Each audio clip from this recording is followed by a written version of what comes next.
Thank you very much, Abongile. Good afternoon to the viewers. So today is the CCT meeting, which would ordinarily happen at the beginning of the year. And we have, after the CCT meeting, is going to be the plenum. So the plenum is a yearly gathering of leadership across the country, from national to province and to the regions, to open the political year of the organization. So today we dealt with the annual report, the organizational annual report, and tomorrow the plenum is starting. The rest of the delegates are arriving tomorrow. So in the annual report, we're basically looking at how did the organization perform, various departments, how did we do, and where did we slack behind, where do we need to improve, and all that. So that's what we're deliberating on for today. And then once we're done today, we'll be then starting the plenum tomorrow. And of course, one can't help but think about the fact that this is an election year. Any deliberations that are expected to take place in that front? What's going to be your approach, looking at the fact that as well there's a pandemic in the whole world? So our stand is that the elections must be postponed. That's the first thing. So we want to collapse these two elections that are happening every 3 years.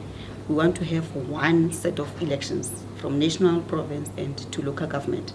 So we want to synchronize the elections, and we stand very strong on that. We need to synchronize. But also now, because of the pandemic, we have not had a chance to prepare ourselves to be ready for the elections. So it will be an injustice to our organization and the people of South Africa if we were to go ahead with the elections unprepared.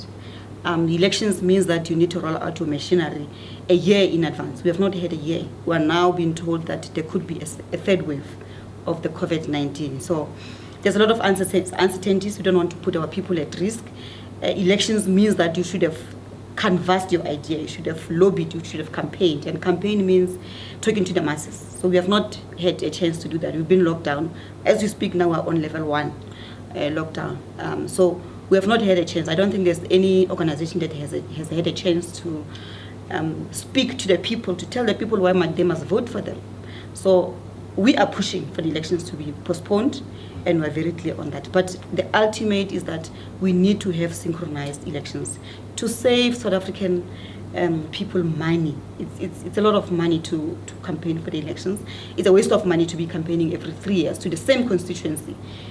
So we've got to synchronize. There's no reason really why we have not synchronized. We are having a ruling party that has been sleeping on duty since 1994, because we should have had immediately in 1999 the synchronization of the elections. But of course, that's what you can expect from the ANC.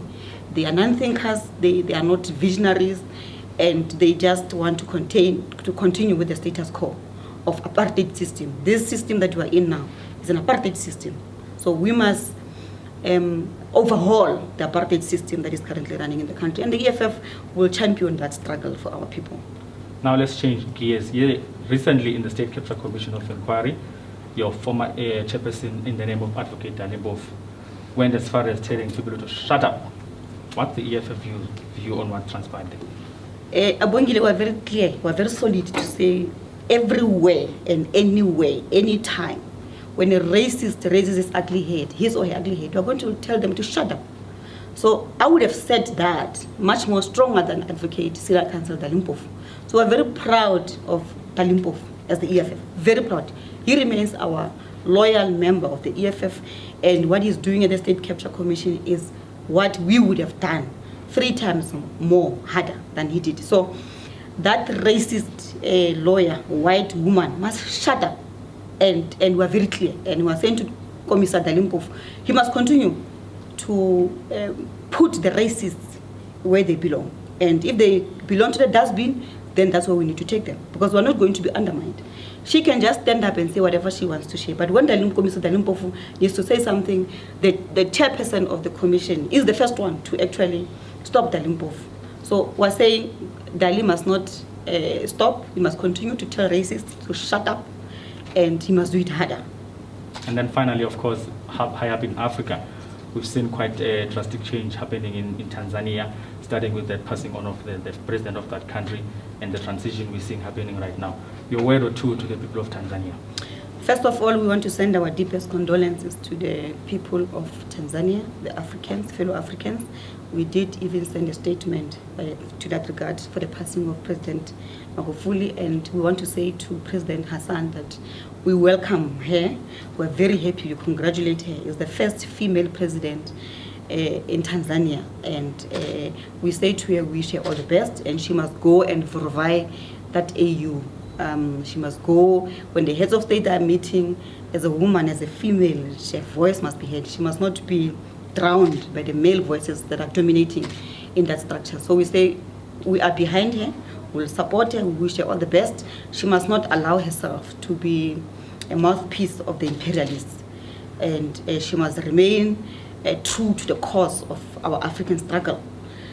So we are happy for her. Omphile Maotwe is the Treasurer General of the EFF. Thank you so much for your time. Thank you, Abangela.